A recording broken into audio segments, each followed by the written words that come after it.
आज लोकसभा में वक्फ संशोधन बिल आने वाला है। इसको लेकर विपक्ष और पक्ष सत्ता पक्ष के बीच लगातार गहमा गहमी है।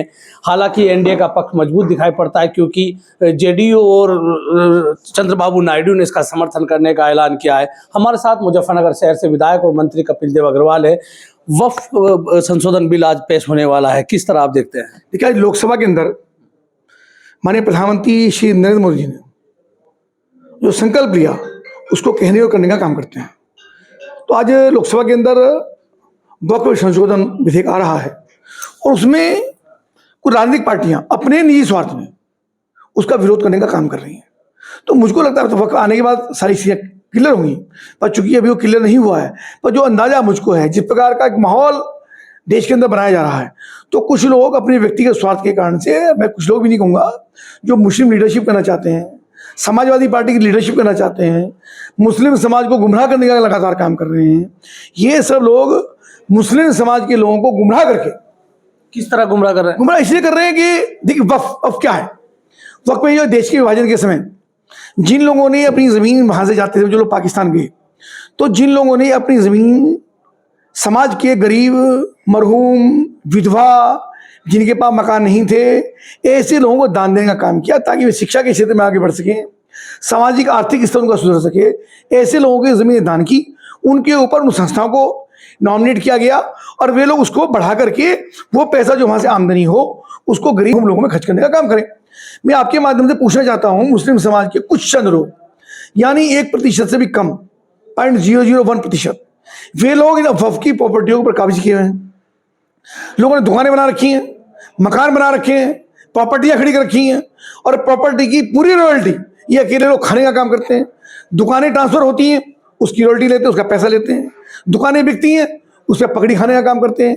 मकान बनवाते हैं तो थोड़ा सा पैसा किराया का दिखाया, बाकी लाख, 2 लाख, 10 लाख, 50 लाख रुपया ले लिया और वो अपने आप डकार गए उसको। मतलब आपका ये कहना है कि जो बड़े लोग हैं, चुनिंदा लोग इस वक्फ की प्रॉपर्टी का फायदा उठा रहे, आम मुसलमानों को उसका फायदा नहीं है। वक्फ की प्रॉपर्टी का लाभ कुछ चंद लोग वही उठाने का काम करें, जो अरबपति खरबपति हो गए, और जो लोग गरीब है वो गरीब ही है और लगातार गरीब होता जा रहा है। तो प्रधानमंत्री जी ने ये चाहा कि गरीब लोगों का भी कल्याण हो, उनको उनका हक मिल सके। कोई सरकार को प्रॉपर्टी नहीं कब्जानी, वो प्रॉपर्टी वक्फ की ही रहेगी, लेकिन वक्फ में सरकार का हस्तक्षेप हो जाएगा संशोधन होने के बाद, ऐसा मुझको लगता है। और जो ट्रिब्यूनल में जाकर के, वक्फ ट्रिब्यूनल में जाकर के उसके ऊपर कब्जा किए रहते, एक न्यायालय बना जिसको वक्फ ट्रिब्यूनल का नाम दिया गया। तो वक्फ ट्रिब्यूनल में कोई जाता है तो उसको आगे अपील करने का अधिकार नहीं होता। तो मुझको लगता है कि संभवतः ये संभावना है कि विधेयक के अंदर ये आएगा कि उसका व्यक्ति हाई कोर्ट के अंदर भी जा सकता है, यानी अपनी बात कोई व्यक्ति दूसरी जगह भी कह सकता है। ये लड़ाई हिंदू मुस्लिम की नहीं है, ये लड़ाई जातियों की नहीं है, ये लड़ाई मुसलमानों के हक की लड़ाई है। मुस्लिम जो गरीब है, निर्धन है, जो विधवाएं हैं, जिनका उनके ऊपर हक बनता है, जिनके परिवार वहाँ लगातार रहते आ रहे हैं, या जो लोग उसकी प्रॉपर्टी पर प्रॉपर्टी बना करके दुकानें बना रहे हैं, किराए पर दे रहे हैं, पगड़ी पर दे रहे हैं, ट्रांसफर करने के 10 लाख, 20 लाख, 50 लाख रुपए रहते हैं, ऐसे लोगों का कब्जा तोड़ करके उस प्रॉपर्टी में गरीब लोगों को अधिकार दिलवाना, मुझको लगता है कि ये वक्फ जो संशोधन आ जा रहा है उसके अंदर ये प्रस्ताव है। तो आपका सीधा सीधा आरोप है जो माफिया हैं वही इसका लाभ उठा रहे हैं, आम मुसलमानों को उसका लाभ नहीं मिल रहा है। निश्चित रूप से चंद लोग उस पर कब्जा किए हैं, उस कब्जे को तोड़ने की कार्रवाई सरकार कर रही है। मुसलमान बिल्कुल गुमराह ना हो, किसी के बहकावे में ना आए, जिम्मेदारी समझे। आज तक सरकार को 10 वर्ष हो गए, प्रधानमंत्री मोदी जी को एक भी विषय नहीं बता सकता कोई मुस्लिम कि व्यक्तिगत रूप से किसी का नुकसान हुआ हो। कुछ चंद लोगों का नुकसान हो रहा है, जिनकी कमर तोड़ने का काम सरकार करती है, जो गुंडे हैं, माफिया हैं, जिन्होंने कब्जे कर रखे हैं, जो सरकार की आड़ में, धन की आड़ में धंधे करने का काम करते हैं, केवल उनकी कमर सरकार तोड़ रही है, उनका रैकेट को सरकार तोड़ रही है। बाकी आम व्यक्ति को, आम मुसलमान को किसी प्रकार की भी अहित नहीं होने वाला।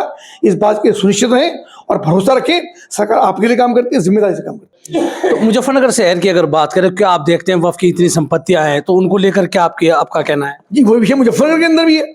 मुजफ्फरनगर में आप देखिए, ये मीनाक्षी चौक से लेकर के और यहाँ तक जो पुराना विकास भवन है, यहाँ तक इस प्रकार की प्रॉपर्टियाँ हैं। शहर के अंदर लोहिया बाजार में, पुरानी दाल मंडी में, लद्दावाला में, खाड़ा पार्क के अंदर बहुत सारी प्रॉपर्टियाँ ऐसी हैं जिनमें कुछ चंद लोगों ने कब्जे कर रखे, और एक कब्जे लेकर के अपनी प्रॉपर्टी बढ़ाई जा रहे हैं। गरीब उसका कोई लाभ नहीं हो रहा है। वो सारी चीज़ें जब सिस्टम में आएंगी तो सारी चीज़ धीरे धीरे खुलेगी, पत्र दर पर खुलेगी और लोगों के चेहरे बेनकाब होंगे जो लंबे समय से इन प्रॉपर्टी को कब्जा करके अपने परिवार का कब्जा किए। तो ये थे मंत्री कपिल देव अग्रवाल, जिन्होंने साफ साफ कहा कि वक्फ संशोधन बिल में क्या आएगा तो 12 बजे के बाद पता लगेगा, लेकिन इतना जरूर है कि चुनिंदा लोग ही इसका फायदा उठाते हैं, आम मुसलमानों को इसका लाभ नहीं मिलता है। मैं राशिद अली हूँ और आप हमारा चैनल खोजी न्यूज़ देख रहे हैं।